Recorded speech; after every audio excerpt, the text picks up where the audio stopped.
সাম্প্রতিক অস্থিরতায় পোশাক খাতে অন্তত ৫০ থেকে ৬০ হাজার কোটি টাকার ক্ষতি হয়েছে।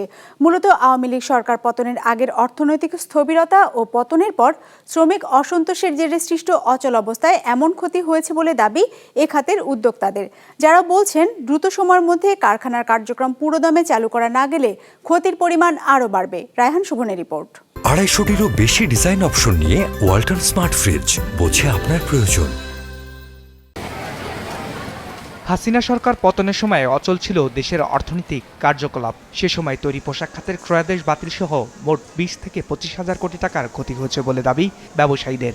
সে রেশ কাটতে না কাটতেই বেতন বৃদ্ধি সহ বিভিন্ন দাবিতে আবারও অস্থিতিশীল হয়ে ওঠে সাফার আশুলিয়া সহ দেশের বিভিন্ন স্থানের পোশাক কারখানা, যার ফলে বন্ধ রাখা হয় বিভিন্ন কারখানা। এতে আরও ৩০ হাজার কোটি টাকার মতো ক্ষতি হয়েছে বলে দাবি উদ্যোক্তাদের।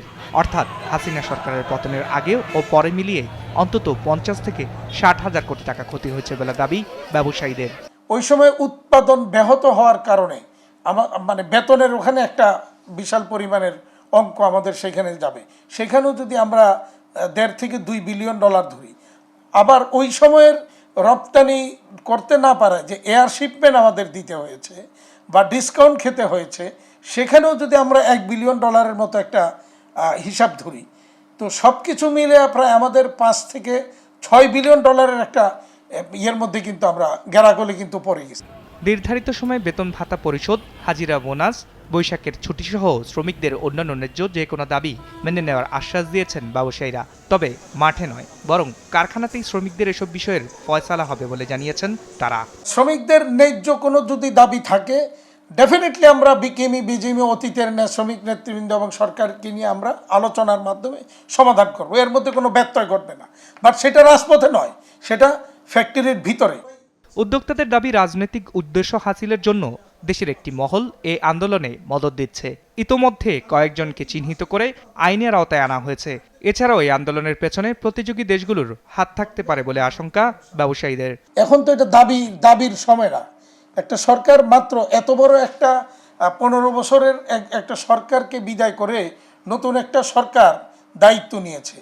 এখনই তো দাবি নিয়ে রাস্তায় নেমে যাওয়ার সময় না। এটা ক্যালকুলেশন যদি আমরা করি, হিসাব যদি করি, তাহলে পতিত সরকার প্লাস এখানে যদি আনরেস্ট রাখা যায়, তাহলে বেনিফিশিয়ারি কারা, কোন কোন দেশ, সেই দেশগুলিরও একটা ইন্ধন এখানে রয়েছে।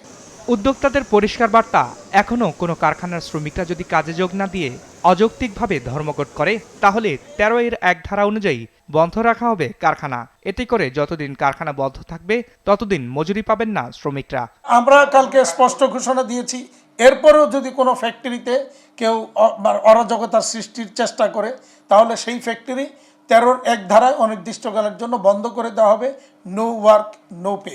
শ্রমিক, মালিক ও সরকারের বৈঠকের পর গতকাল থেকে চালু হয়েছে গাজীপুর সাভার আশুলিয়ার অধিকাংশ শিল্প কারখানা। রায়হান শোভন, বিজনেস রিপোর্ট, মাছরাঙা টেলিভিশন।